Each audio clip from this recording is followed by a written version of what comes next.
Right here we have a fine example of a Smith & Wesson Model 63. You know how you can tell this is a Model 63? Well, I'll show you. So right here, you release a cylinder, drop that, and you look right into there, and there you have it, Model 63. Now, on this one, you're going to notice something. You're going to notice that there is no dash after that, no dash 1, dash 2, whatever. So this is one of the first editions, and actually based on its serial number, I would say this probably was out in that first year of production. They made, I can't remember if it was in 76 or whatever, they made 100 of these, and then they began full production. But right now I haven't been able to confirm that, and so right now that's speculation. But what we do know is that it is definitely prior to 1982. The pin barrels in the Smith & Wessons, 1982 was the end of that. But like I said, the serial number on this suggests that it was one of the very early guns. I really like it. You know, we've got the high-vis front sight. You got really nice sights on the back, and then you've got your nice bright orange sight in front, and that plastic has been dovetailed in. So what you're going to notice is that front sight is not pinned. That's a fixed permanent front sight. That is part of the barrel right there. We've got the beautiful Smith & Wesson trademark. We've got the original wood grips that came on this. I'm a big fan of rubber grips generally, but not on this one. This one, you need the wood grips. Maybe some ivory grips would be nice, but really, this thing's just made for these. And these are the original grips that came on it. As is customary on the Smith & Wessons, we've got a little bit of Spanish on there. Marcas Registradas. I think that's like registered trademark, something like that. That was put there to try to dissuade or show a genuine Smith down in these South American countries where there was a lot of copies. And, admittedly, there still are a lot of copies. Except the copies that are made today don't say Smith & Wesson. They say Taurus on them. Back in the day, I think it was the 1930s or so, there was a lot of really crappy Smith & Wessons made down there. Now this lives up to the Smith name. This has a very nice, fine finish on it, very high quality. The trigger is excellent. Everything's excellent. And on top of it, it's got that classic Smith & Wesson look. So as you can see on the top of the frame and the barrel, you've got a matte finish to reduce glare. This thing is a joy to shoot. It is fun. It's all stainless. All these Model 63s, to my knowledge, were stainless. They're currently making them again, but the original production run that this was in, from what I can tell, it went from 1977 to 1998. They call it a kit gun. So you can throw this in your fishing kit, put it in your pack, take it on the go. You've got a very nice, high quality, effective firearm right at your fingertips. You can operate this in single action mode, or you can operate this in double action.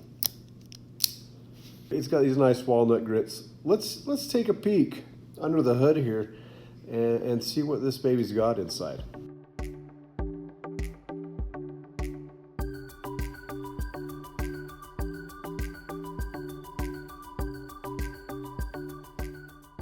I don't mind budget guns.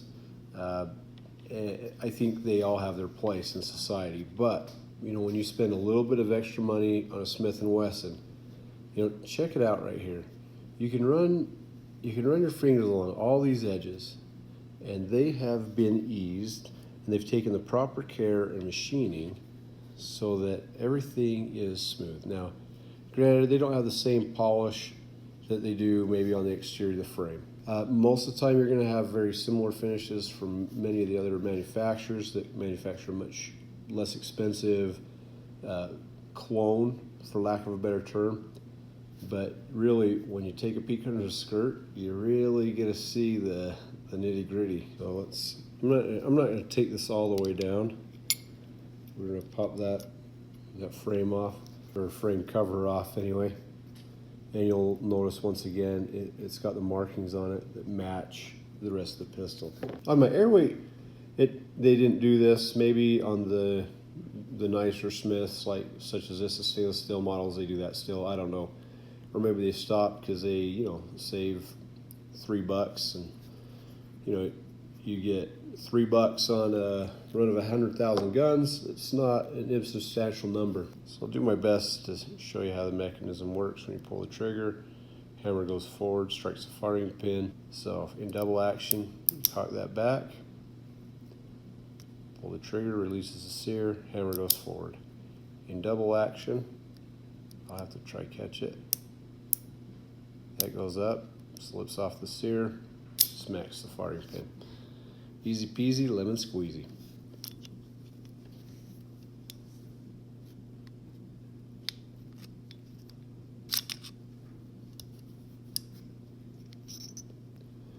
But there we have the cylinder. And give the gun a little break. It's from 1977. It's allowed to have a little bit of carbon buildup, right? Am I right? Can I get an amen? And as I was mentioning before, just you look at how this is machined, how smooth, how nice it's machined, the unseen parts. That's where, it doesn't necessarily make it more reliable or always better. But I mean, you just look at this, the internals on this thing, its fit, its finish, everything about it. These people cared about what they were doing. One thing to remember with this quality thing is if you do want to go get yourself a Smith & Wesson and your little sweetheart, she's saying, I don't know, or he's saying, I don't know, hon, I think you should get the Taurus. It's a little bit cheaper. Then you can go in, and if you're dead set on the Smith, then you can tell them about all this fine finish on the inside and all that. And maybe that'll help you get your utmost desires and wishes. Well, let's get this little gentleman put back together. So right here, we're just going to slide that right in there. So on this, I'm going to place that in. So on this falling block safety right there, it has to follow this channel. So it can sometimes be a little tricky. It's not too difficult, but just to get that, to make sure that that line's right up.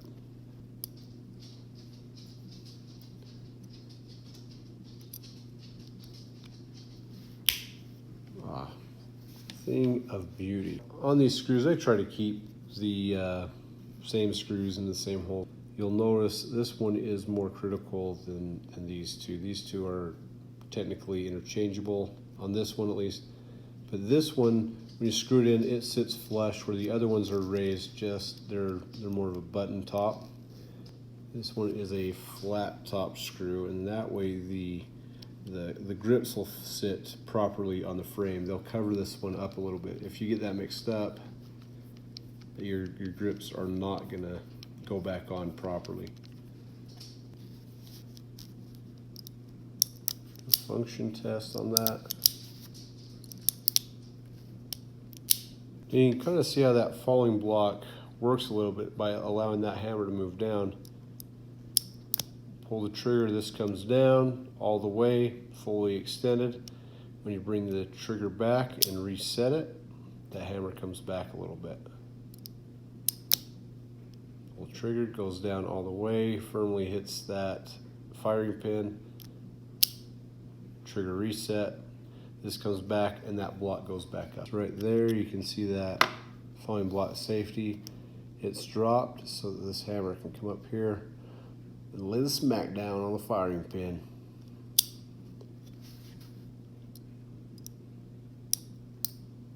There you can see a little bit of movement.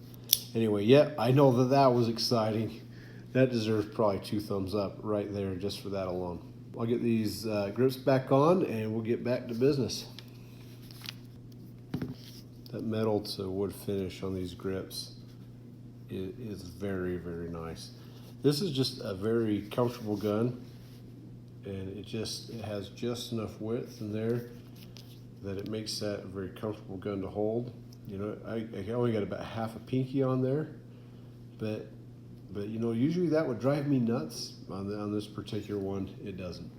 Another fine firearm from Smith & Wesson. Hey, I hope you enjoyed this look at one of these fine Smith & Wesson Model 63s. God bless America.